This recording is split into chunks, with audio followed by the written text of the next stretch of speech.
بەسلاوێکی دووبارە بینەرانی عزیزی تەلەڤیزیۆنی کۆمەڵا لە بەرنامەی لێکجانەوەی هەواڵی ئەمڕۆماندا لێکجانەوەیەکمان دەبێت سەبارەت بە شەڕ و تێکەڵچوونەکان لە سووریە و ڕوخانی ڕژیمیە وڵاتە و دواهاتەکانی. بۆ تاوتێکردنی ئەم ڕووداوە لە بەرنامەی لێکجانەوەی ئەمڕۆماندا داوامان لە بەڕێز کاک حەسەن ڕەحمانپەنا ئەندامی کمیتەی ناوەندی کۆمەڵە کردووە بەشداری بەرنامەکەمان بێت تا لەم بارەیەوە چەند پرسیارێکی ئاراستە بکەین.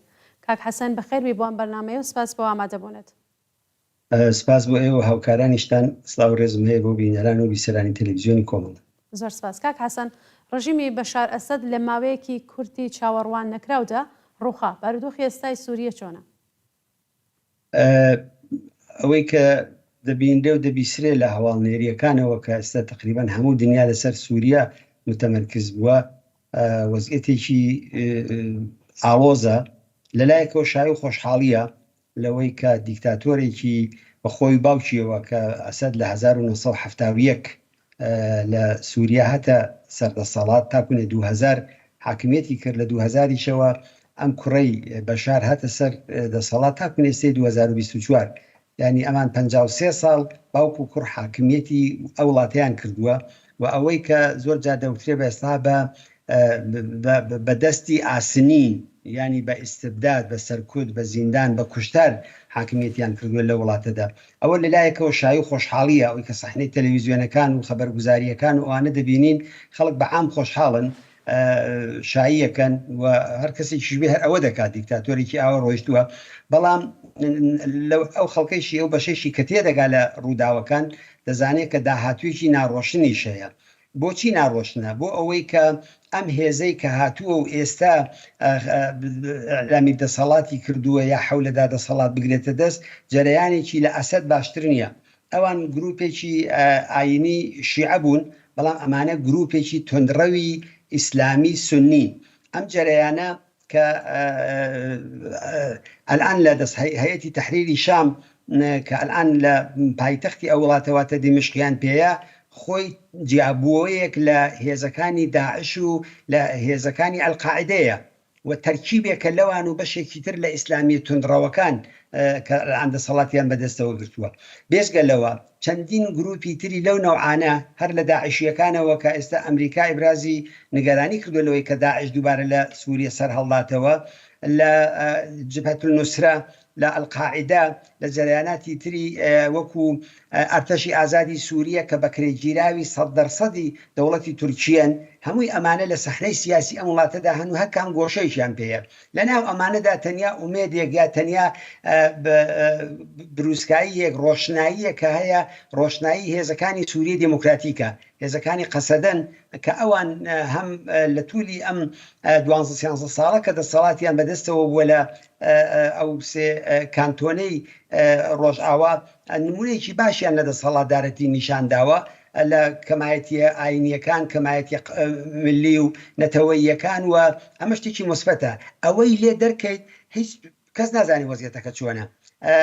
ئەوەندەی کایە مەسەلەن ڕاهبەری ئەم هەیەتی تەحریری شام ئەبوو محەممەد جەولانی ڕایگەیاندووە کە تەنانەت تەقەی هەواییش مەکەن و توێتی نظامێکی دموکراتیک دێنین لەسەرکار. بەڵام ئێمە دەزانین کە دموکراتیک و دموکراسی و مافی مرۆڤ و ئەوانە لەگەڵ قانونی شەرع و ئیسلام نایەتەوە. ئەمە لەلایەکەوە. لەلایەکی دیکەوە سەرۆک وەزیری پێشوو محەممەد غازی جەلالی کە لە دەورانی ئەسەدا سەرۆک وەزیر بووە، لە جێگای خۆی ماوەتەوە و داوای کردووە کە خەڵک ئارامشی خۆیان ڕابگرن. وەکانە ئێستا قسەکردن لەسەر ئەوەی وەزعیەتەکە چۆنە کارێکی ئاسان نییە. ئەمانە ئەو ڕووداوانن، ینی کێشمەکێشێکی تازە بە باوەڕی من لەسەر دەسەڵات لە سووریەدا دەست پێ دەکات، هەم لە ناوخۆی ئەم وڵاتە، هەم بازیگەرانی منتەقەیی ئەم وڵاتە لە وڵاتانی عەرەبیەوە، لە تورکیەوە کە نەخشی زۆری بوو لەم ڕووداوانەدا، رووسیا کە کسوەتە حاشیەوە ئێستەکانی لە دوو وستانی لازقیە و تەرتوز نەبێت، ڕووسەکان لەوێ لە شوێنەکانی دیکە نەماون، و هەروەها ئەمریکایش کە بە قەولی ترامپ خەریکن چاودێری وەزعیەتەکەکەن. وێ وەزعیەتەکە بەو معنایە ئەوڵی چی دەبێت لە چەند ڕۆژی داهاتوودا کارێکی ئاسان نییە. بەڵام طبعا ئەو شای خۆشیە خەڵک قابلی دەرکە لە ئیسبات استبداد و دیکتاتوری شکاندنی زیندانەکان. کەسێ دەڵێ 40 ساڵە لە زیندانم ئێستا هاتوومەتە دەرەوە، بەڵام وەزعیەتێکی بێثبات فعلا لە سەحنەی سیاسی سووریەدا دەبینی. بەڵای هاوڕێ حەسەن هۆکاری ئەم ئاڵوگۆڕە خەیرایە لە وڵاتی سووریە چییە؟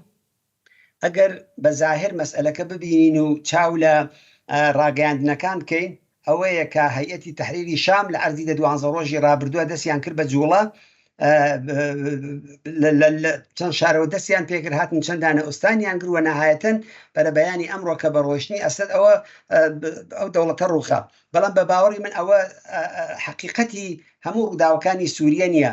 دەبێت سەحنەگەردانانی ئەسلی ئەم ڕووداوانە ببینین لە پشتی ڕووداوەکانەوە کە چی قەوماوە. یەکێ لەوانە دەوڵەتی تورکیەیە. بە باوەڕی من دەوڵەتی تورکیە کە ئەلانیش بۆ خۆیان دەڵێن ئیشتبای ئەسەد ئەوە بوو کە دەوڵەتی تورکیە ئەردۆغان دەستی هاوکاری درێژ کرد بۆی جوابی نەدایەوە و لە داخە ئەو هێزانەی ئازاد کرد، ئیجازەی پێدان، چەکوچۆڵی پێدان، ئیمکاناتی پێدان، تاکوونێ پەلامار بێن و ئەو وەزیەتە قەوما کاتە پێشەوە. تورکیە دوژمنایەتیەکەی لەگەڵ ئەسەد نەبوو لە ئەسڵدا، دوژمنایەتی تورکیە لە ئەسڵدا لەگەڵ هێزەکانی سووریە دموکراتیکە، لەگەڵ کوردەکانە. بۆ یەکانێت تورکیە کەم ئیجازەی داوە بەم هێزانە کە بێن و لە سەحنەی سیاسی سووریەدا ئەم موقعیەتە پەیدا بکەن، ئەمە یەکێک لەو خەتەرە جدیانەیە بۆ دوا ڕۆژ. ئەمە تورکیە بە عنوانی لایەنێکی تر بە باوەڕی من خودی ئەمریکایە. من پێم وایە ئەمریکایەکان ئاگداری ئەم ڕووداوانە بوون، لە پشتی سەحنەوە CIA و ئەوانە ئەمانەیان تعقیب کردووە و هەروەها خواستی ئیسرائیلیش ئەوە بووە.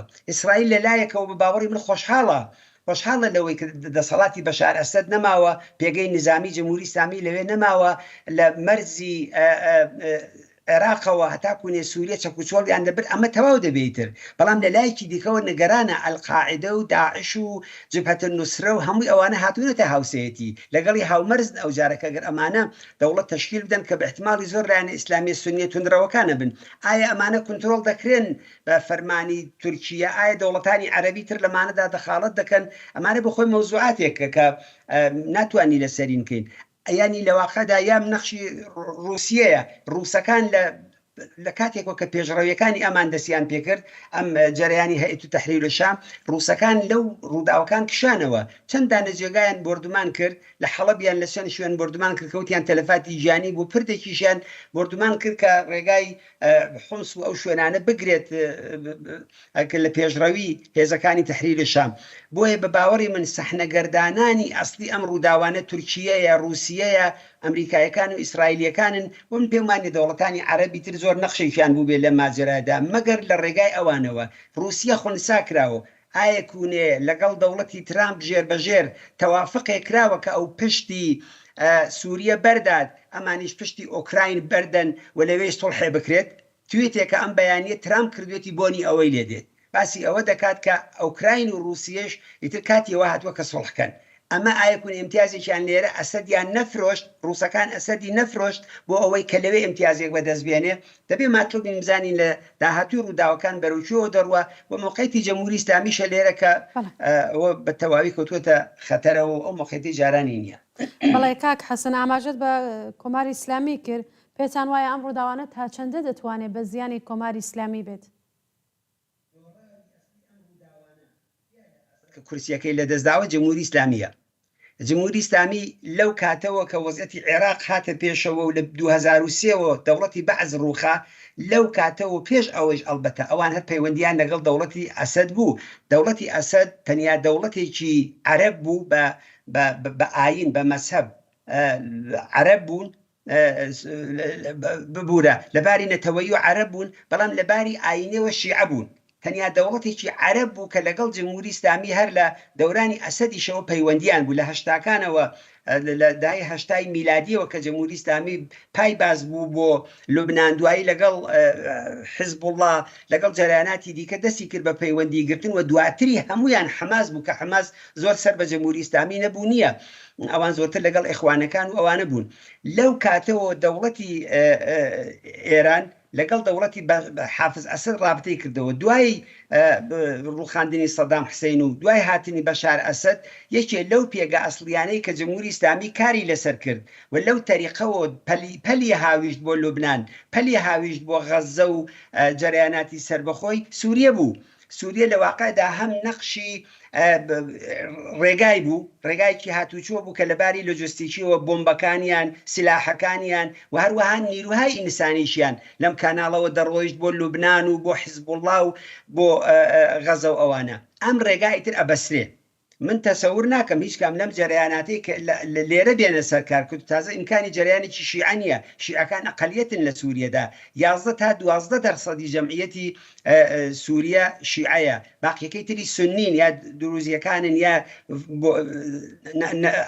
ئاینی دیکەی تێدایە دەرەحاڵ بەم لە حازەوە جمهوری ئیسلامی دۆڕاوترین دەوڵەتە لەم ڕووداوانەدا بە میلیارد دلاری خرج کردووە بۆ ئەسەد بە میلیارد دلار پوڵی نەوتی خەڵکی ئێران چووە گەروی ئەسەد و بنەماڵەکەی و ئەو ئەرتەشە فاسد و سیستمی ئیتلاعاتیەکی گەندەڵ کە بووی و ئەو هەموو جنایەتانە دەستی جمهوری ئیسلامی لە کولی ئەو جنایەتانەیە کە لە سووریە ئەنجام دراوە هەیە دەستی جمهوری ئیسلامی لە بەهێزکردنی حیزب الله بە عنوانی دەوڵەتێک کە دەوڵەت نەبوو بەڵام زیاتر لە 100,000 هێزی مسلحی بوو 150,000 موشکی دوورهاوێژ و کورتماوە و سلاحی جەنگی بوو هەمووی ئەمانەوە ئەو دەوڵەتە کەوترا دەوڵەتێکی غیرە دەوڵەتیە لە تەریقی سووریەوە تەقویەتەکە ئەمانە هەمووی دەبەسرێتر بۆیەکانێ هەم سەرۆتەکەی چوو جمهوری ئیسلامی هەم ئێعتبارەکەی چوو جمهوری ئیسلامی هەم خۆیان دەڵێن بە سەدان کەس لە باشترین نیروەکانی سوپای قودس و فەرماندەکانی جمهوری ئیسلامی لە سووریەدا کوژران ئیسرائیل کوشتنی ئەوانە هەر لە عەرزی ئەم یەک ساڵەیە کە دوای ڕووداوی ئەلەقسا بە قەولی خۆیان تووفانی ئەقسایان ناونا دەیان کەس لە فەرماندە بەرجەستەکانی جمهوری ئیسلامی لەوێدا کوژران دواتر ڕاهبەری حیزب الله و هاوکارە مستەشاریە فەرماندە نظامیەکانی ئێران لەوێدا کوژران هەمووی ئەمانە ئەومان پێدەڵێت کە جمهوری ئیسلامی سەر و ماڵی چوو لەم کێشانەدا و ئەمە بۆ خەڵکی ئێران دڵخۆشیە دەوڵەتێکی ئاوا فاسد دەوڵەتێکی ئاوا جنایەتکار پشتیوانی لە دەوڵەتێک کرد کە لە خۆی خراپتر و ئەوە بەسەری هات ئەمە ئەتوانێت چاوەڕوانی خەڵکی ئێران بێت بۆ جمهوری ئیسلامی بەڵام نەک ئابە و گروپانەوە من تەسەور ناکەم لە ئێرانە گروپایکی ئاوا ئیسلامی سەر هەڵدەن خەڵکی ئێران هەم لە پێشترن هەم ئێمە لە جەرگەی شۆڕشی ژیان ئازادی داین لە دڵی ئەوەدا بەهێزکردنی ئەم جۆمشە بۆ ڕوخاندن و لە گۆڕنانی جمهوری ئیسلامی دەبێت ئەو ئومێد و ئارەزوانە بێت کە خەڵکی ئێران لەسەری سەرمایە گوزاری بکەن بەڵێ زۆر سپاس کاک حەسەن ئەم ڕووداوانە تا چەندە دەرفەتە بۆ دەسەڵاتی خۆبەڕێوەبەری لە ڕۆژاوای کوردستان هەرچەند خۆشتان بە کورتی ئاماژەتان کرد کە ڕەوتی ڕووداوەکان نازانین بەرەو کوێچێ بەڵام پێتان وایە ڕەوتی ڕووداوەکان چه ئاراستەیەک دەگرن من پێم وایە بێ هەم دەرفەتە لەوەی کە ئیستبدادێکی وەکو ڕژیمی بەشار ئەسەد نەماوە هەم بربەستیشە بە یەک معنا بۆ ئەوەی گروپایەکە مێژوێکی شەڕ و خوێناویان لەگەڵ ڕۆژاوا هەیە بە هەردووکیان ئیمکانە بۆچی بۆ ئەوەی کە هێزەکانی ڕۆژئاوا قەسەدە و ئەو هێزانەی کە لەوێ بەرپرسن نمونەیەکی باشیان لە حاکمیت نیشاندا کێشەی قەومیان لە وڵاتە نەهێش سەر هەڵدا کورد و عەرەبیان نەکرد کانتۆنایەکی خۆبەڕێوەبەریان هەیە کە کوردبی عەرەبی دروزی بەسەر بە هەر نەتەوە ئاینێکبی تێیدا وەکو یەک ئەمانە دەسەڵات دەکەن کاری باشیان کرد کە بەرابەری ژن و پیاویان هێنا گۆڕێ و ڕعایەتیان کرد دینیان نەکرد بە ئەمرازێک بۆ سیاست و لەگەڵ مەسهەب لە دەوڵەت لە دەسەڵاتدارەتیان لە یەکتری جیا کردەوە مافی منداڵان مافی زۆر خاست و متالباتی دیموکراتیکیان هێنا ئاراوە تەبعاً ئەمانە ئەگەرشتی باشن بۆ ئەوێ ئەتوانێ ئەمان تەبلیغی ئەمانە و وەک نمونەیەکی باش نیشاندانی ئەمانە بە سووریە و بە نەتەوەکانی تر و بۆ کەسانی تری کە لە سەحنەی سیاسی سووریان ئەوە خاڵە پۆزیتیڤەکانیانە بۆیەکانی ئەمان دەبێت لە فکری متحدینێکی دیکەدا ببن دەبێت ئەم ئۆلگوانە فەقەت لێرە مەحدود نەکەنەوە بەڵکو ئەم ئۆلگوانە سرایەت بدەن بە ئۆستانەکانی دەوروبەر بۆ ناو خەڵکە عەرەبەکان کە بەشێکی فەرهەنگی عەشایری و فەرهەنگی جۆراوجۆریان تێدا هەیە ئەمە ئیمکانە لە عەینی حاڵیشە بربەستیشەیە بربەست چییە؟ بربەست ئەم جەریانە ئیسلامیانن کە ئەمڕۆکە هاتوون دەسەڵاتدارن هەر جەریانی هەیەتی تەحریری شام خودی ئەبوو محەممەد جەولانی لەگەڵ ڕاهبەری داعش بەیەکەوە لە زیندانی ئەمریکایەکان بوون لە جنوبی عێراق وەختی خۆی گیراون دوایی کە ئازاد کراون و گەڕاونەتەوە لە ناو ئەلقاعیدەیە بوون دواتر داعش دروست بووە لە ناو داعشا بەیەکەوە بوون دواتر ئەم لە داعش هەڵگەڕاوەتەوە یعنی ئەمان تەجروبەیەکی شەڕ و دژایەتیکردنیان لەگەڵ هێزەکانی قەسەدە و سووریە دموکراتیکەیە بۆیە بەو لە حەزەوە بربەستیان زۆرە ئەگەر ئەمانە ببن بە حاکم لە دەوڵەتی داهاتووی سووریەدا معلومە کە ئەو ئەزمونەی کە ڕۆژاوا هەیەی و بەو دژایەتیش کە تورکیە دەیکات دەکەوێتە مەترسیەوە. ئایا لە وەزیەتێکی ئاوادا هێزەکانی ئەمریکا کە لەوێن ئیسرائیل کە دەڵێت ئەوە پشتیوانیان دەکەین و ئەوان چ دەکەن هەڵوێستیان چۆنە بێ ئەمان چۆن لەگەڵ ئەوان سیاسەتەکەن. ئەمە هەمووی مەسائلێکن کە لە ئێستەوە پێشبینیکردنیان کارێکی ئاسان نییە، بەڵام ئەو مەوانعانە لەسەر ڕێگای ئەوان هەیە و لە بیریشمان نەچێ لە جەرەیانی کێشمی سیاسیە ئەوەی کە ئەتوانێت زۆر شت لە یەکلا بکاتەوە و بەئیسلاح بە نەتیجەی نەهایی بگەینێ قودرەتە هێزە. خەسەدە ئێستا هێزە نزیکی 100,000 چەکداری هەیە، ئیمکاناتی لۆجستیکی باشی هەیە، فەرماندەی باشی هەیە، سیاسەتی باشیان کردو تا ئێستا. ئەمانە هەمووی ئیمکانە. ئایا دەتوانن لەم ئیمکانانە بەو شێوەی لە داهاتووی شاکە لە چەند جێگا و ممکنە محاسرە بکرێن؟ هەر ئەمڕۆ کە قسە لەسەر پێش ئەوەی من بێم بۆم بەرنامەی ئێوە قسە لەسەر شەڕ بوو لەگەڵ گروپە ئیسلامیەکان لەگەڵ ئەوانە. من دڵنیام ئۆردۆغان ڕووخاندنی ئەسەدی بە نسبەتی ئەمان پێ ناخۆشە، پێی خۆش بوو ئەسەد مایەتەوە بەڵام ناوەندی خۆ بەڕێوەبەری خۆسەر نەمایەتەوە. بۆیکانێ ئەوە هەردوو لاکەی هەیە و ئێمە ئومێدەوارین بۆ ئەوەی کە ئەم هێزانە بتوانن لەم ڕووداوانەیشە سەربەرزانە بێنە دەرەوە کە من پێم وابێ ئەوە هەم بەهێز دەکرێت هەم بە بەرەو پێشبردننی قانون و مناسباتێکی دموکراتیک دەکرێت.